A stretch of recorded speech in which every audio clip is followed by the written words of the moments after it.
Hello everyone, welcome to Book Mark Academy. और आज का हमारा टॉपिक है मशीन इनपुट आउटपुट।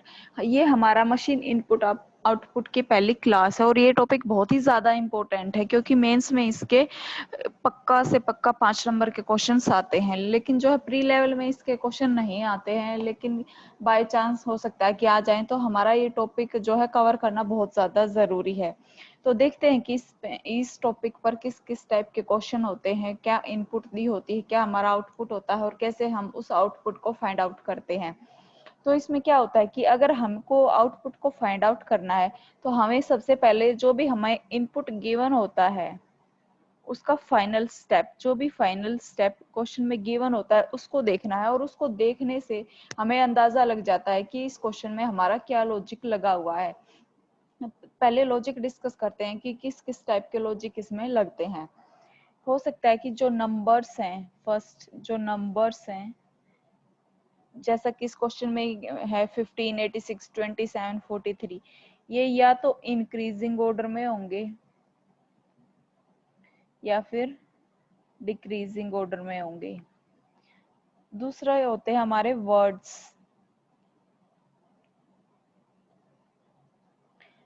वर्ड्स यानी कि जैसे डाइस, पर्पस, फाउंड, मेजर। तो ये जो हमारे वर्ड हैं ये अल्फाबेटिकली अरेंज होते हैं कई बार, ठीक है। और कई बार ये होता है कि ये अल्फाबेटिकली जैसे इंक्रीजिंग ऑर्डर में और कई बार ये डिक्रीजिंग ऑर्डर में हो, यानी कि जेड से ए की साइड हो, या तो ये ए से लेकर जेड तक इस में होंगे इंक्रीजिंग ऑर्डर में, या फिर जेड से लेकर ए तक होंगे। तो इस तरह से ये हमारे जो हैं वर्ड्स यूज होते हैं। और जो नंबर्स हैं कई बार क्या होता है कि जैसे ये हमारे नंबर्स क्वेश्चन में यूज किए गए 15, 86, 27, 43, ये कई बार क्या होता है कि हो सकता है इन नंबर्स का सम किया गया हो, या फिर होता है इन नंबर का स्क्वायर किया गया हो, या हो सकता है क्यूब किया गया हो, या फिर हो सकता है मल्टीप्लाई। ये सब लॉजिक भी नंबर्स पे लगते हैं। तो इस तरह से ये कुछ लॉजिक हैं जो मशीन इनपुट आउटपुट में यूज होते हैं। तो हम फाइंड आउट करते हैं कि हमारे इस क्वेश्चन में क्या लॉजिक लगा हुआ है।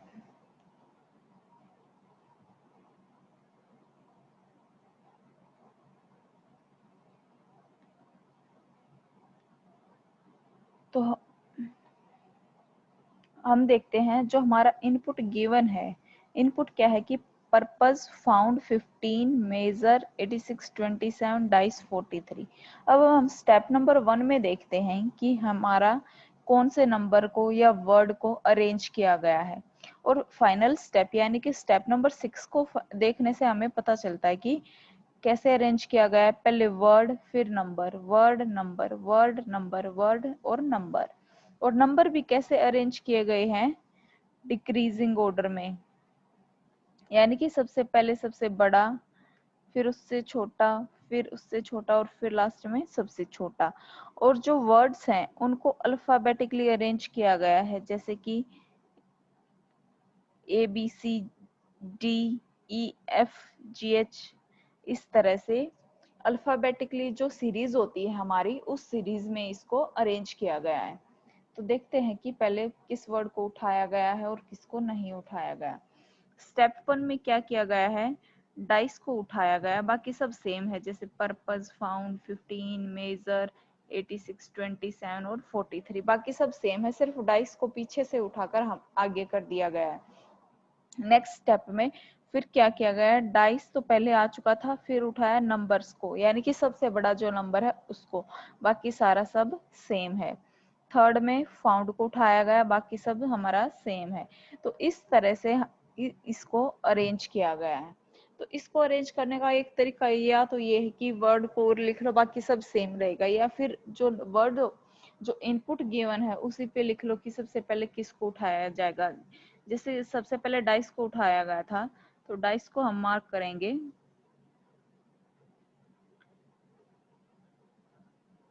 डाइस को हम मार्क करेंगे इस तरह से, ये L1, ठीक है। तो इसको हम L1 मार्क कर सकते हैं। अब 86 है, इसको हम L2 यानी कि स्टेप नंबर 2 में, और L का मतलब है कि लेफ्ट साइड इनको यूज किया गया है। ये हमारी लेफ्ट साइड है और ये होती है राइट साइड। तो इस तरह इस साइड अरेंज किया जा रहा है नंबर को, इसलिए मैंने इसको L का नाम दिया है। और 1 और 2 का मतलब है कि स्टेप नंबर 1 और 2। और R का होता, अगर राइट साइड में अरेंज करा होता तो मैं इसको नाम देती R1, R2, R3 इस तरह से। लेकिन जो है लेफ्ट में अरेंज कर रहे हैं तो इसलिए हमको राइट साइड की चिंता करने की जरूरत नहीं है। इस तरह से ये अरेंज हो जाएगा। 86 थर्ड में फिर क्या किया गया, फाउंड को अरेंज किया गया है, तो ये क्या हो जाएगा L3। फिर नंबर को अरेंज किया गया किसको, 43 को, L4। अब L5 कौन सा होगा हमारा, मेजर कहाँ है, ये रहा, ये L5। और L6 में क्या किया गया, नंबर को अरेंज किया गया। और जो पर्पस और 15 है वो ऑटोमेटिकली हमारा अरेंज खुद होए जा रहा है, तो हमें उसको अरेंज करने की जरूरत नहीं है। तो इस तरह से हम मार्क करके इसको कम टाइम में सॉल्व कर सकते हैं। तो ये जो है फाइनल आउटपुट आ गई है हमारी, कैसे, डाइस 86। जैसे L1 किया गया तो डाइस को, L2 86, L3 को फाउंड, L4 में 43, L5 में मेजर, L6 में 27। और ये जो पर्पस और 15 है ये खुद ऑटोमेटिकली अरेंज हो गया, हमें इसको अरेंज करने की जरूरत नहीं है। तो ये हमारी फाइनल स्टेप है, हमारा फाइनल आउटपुट है। तो इसी लॉजिक को फॉलो करते हुए हम हमारे क्वेश्चन को सॉल्व करेंगे। तो हमारा लॉजिक इसमें क्या लगा है कि अल्फाबेटिकली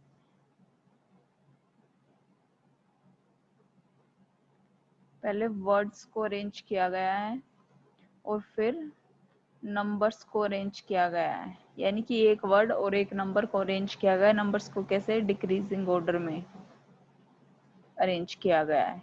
तो अब हम देखते हैं हमारे क्वेश्चंस।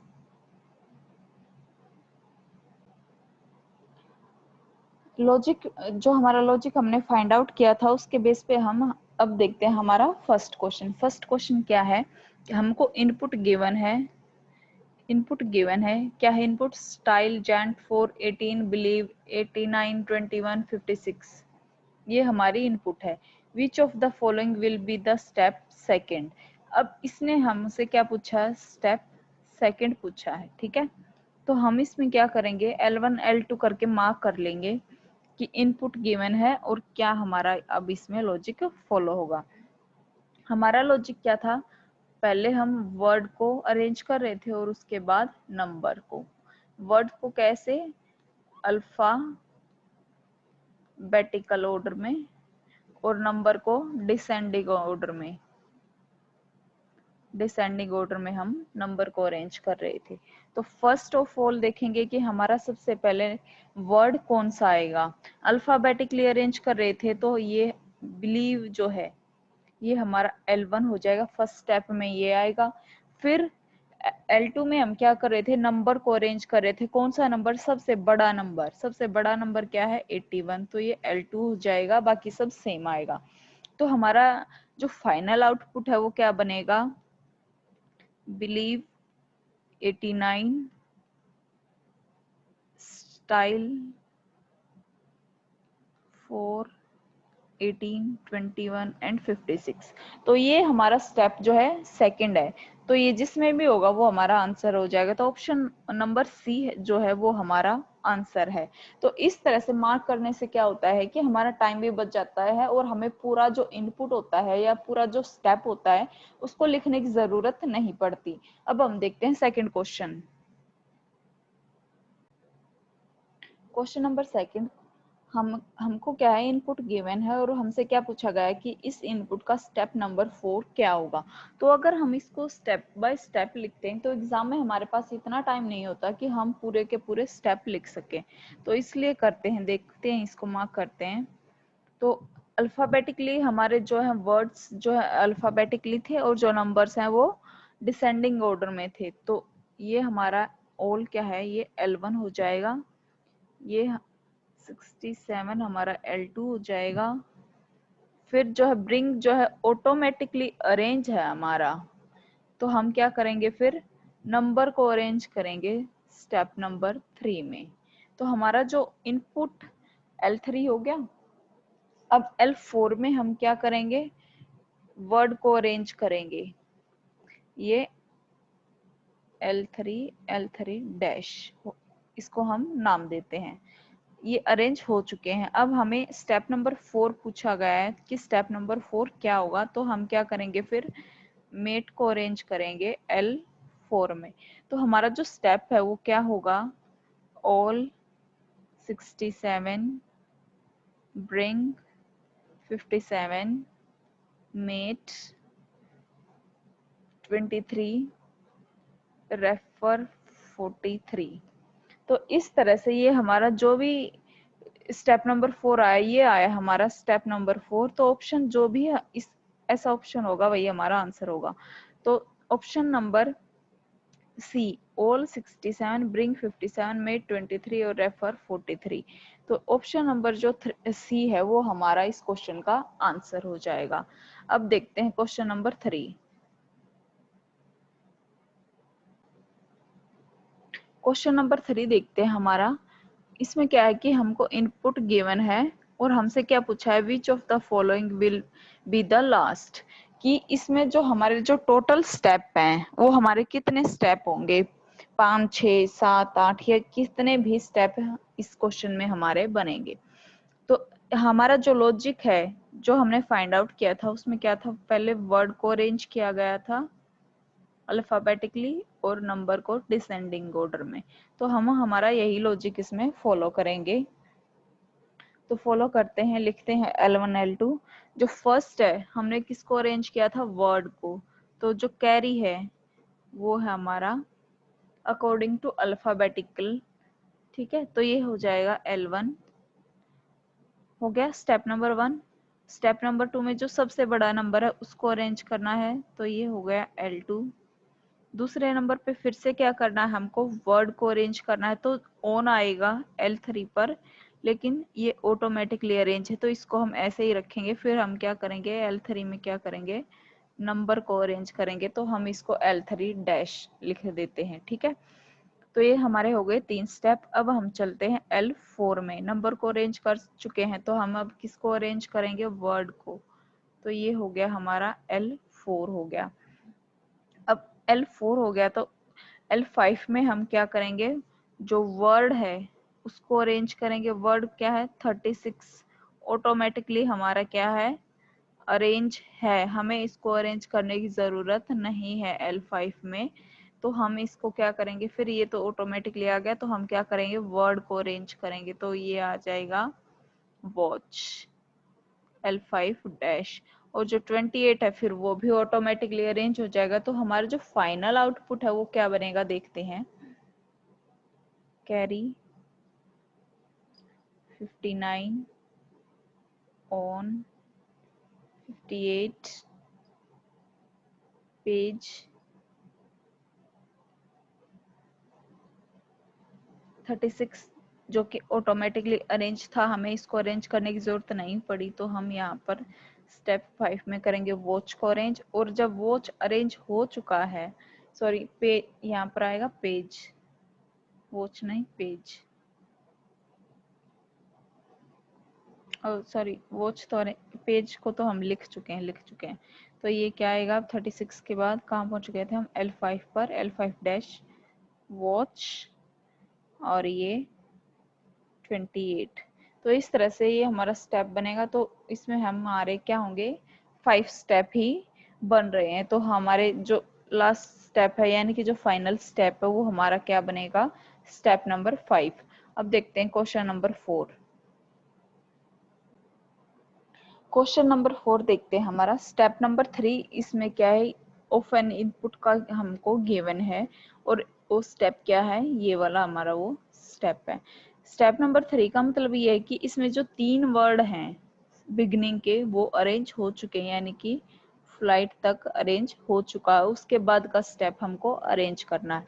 लेकिन क्वेश्चन में हमसे पूछा क्या गया है कि which of the following will be the last but one, यानी कि जो लास्ट स्टेप है उससे पहले वाला स्टेप हमारा कौन सा होगा, यानी कि इसमें टोटल कितने स्टेप बन रहे हैं और उससे पहले वाला स्टेप हमारा क्या होगा। यानी कि इसमें 6 स्टेप बन रहे हैं, 8 बन रहे हैं, 9 बन रहे हैं, या कितने स्टेप बन रहे हैं, वो हमको फाइंड आउट करना है। तो ये हमारे 3 जो वर्ड हैं वो तो हमारे ऑटोमेटिकली अरेंज हो चुके हैं क्योंकि ये स्टेप नंबर 3 है। तो अब हम देखते हैं कि हमें आगे और किन किन वर्ड को अरेंज करना है। तो इनपुट में देखते हैं, ये जो तीनों है ये तो हमारे अरेंज हो चुके हैं। तो हम अरेंज कैसे कर रहे थे, वर्ड और नंबर किसमें, डिसेंडिंग ऑर्डर में। तो अब हमारे जब 3 वर्ड अरेंज हो चुके हैं तो उसके बाद ये क्या आएगा हमारा L4, क्योंकि स्टेप नंबर 3 था तो स्टेप नंबर 4 में क्या आएगा 39 आगे आएगा, क्योंकि वर्ड के बाद हम नंबर को अरेंज कर रहे हैं। तो ये L4 हो गया। L4 के बाद क्या आएगा हमारा, फिर ये L5 आएगा, क्योंकि नंबर को अरेंज कर चुके हैं तो वर्ड, और फिर उसके बाद आएगा हमारा नंबर, ये L6, ठीक है। और ये L7 में हम टाइगर को अरेंज करेंगे, तो ये जो 19 है ये ऑटोमेटिकली अरेंज हो जाएगा, यानी कि जो टोटल है वो कितने स्टेप बन रहे हैं इसमें, 7। तो हमसे क्या पूछा गया है कि जो लास्ट है उससे पहले वाला स्टेप बताइए हमको, तो उससे पहले वाला तो स्टेप नंबर 6 होगा, तो ये 6 हो गया। लेकिन अब इसने सिर्फ नंबर पूछा है कि उससे पहले वाला नंबर बताओ। अगर ये हमसे ये पूछता कि पहले वाला स्टेप बताओ, तो हमारा स्टेप नंबर 6 होता बैट 81, फ्लाइट 39, नैनो 30 और 19 और ये टाइगर। इस तरह से ये हमारा स्टेप नंबर 6 होता। 7 में हम करेंगे किसको, टाइगर को अरेंज करेंगे, और फिर 19 ऑटोमेटिकली अरेंज हो जाएगा। तो इस तरह से वो हमारा स्टेप नंबर 7 होता। ठीक है, तो ये बहुत ही याद करने वाली बात है कि लास्ट बट वन, इस तरह के क्वेश्चन बहुत पूछता है एग्जाम में एग्जामिनर, तो ये याद रखने वाली बात है। अब देखते हैं नेक्स्ट क्वेश्चन। क्वेश्चन नंबर 5 क्या है कि इसमें हमको स्टेप नंबर 2 गिवन है इनपुट का। ये स्टेप नंबर 2 ये हमारी इनपुट है, और ये इसका स्टेप नंबर 2 हमको गिवन है। तो अब हमें क्या पूछा गया क्वेश्चन में, हमसे क्या पूछा गया अब कि which of the following is definitely the input. Step number 2 देकर अब हमसे पूछता है कि इनपुट क्या होगा। तो इस तरह का क्वेश्चन जब भी एग्जाम में आता है तो उसका एक ही आंसर होता है कि कांट बी डिटरमाइंड, CND। बिना देखे आंख मीच कर इसको तो बस CND कर देना है, इसमें कुछ सोचना ही नहीं है, क्योंकि हम इनपुट कभी भी फाइंड आउट नहीं कर सकते किसी भी स्टेप से।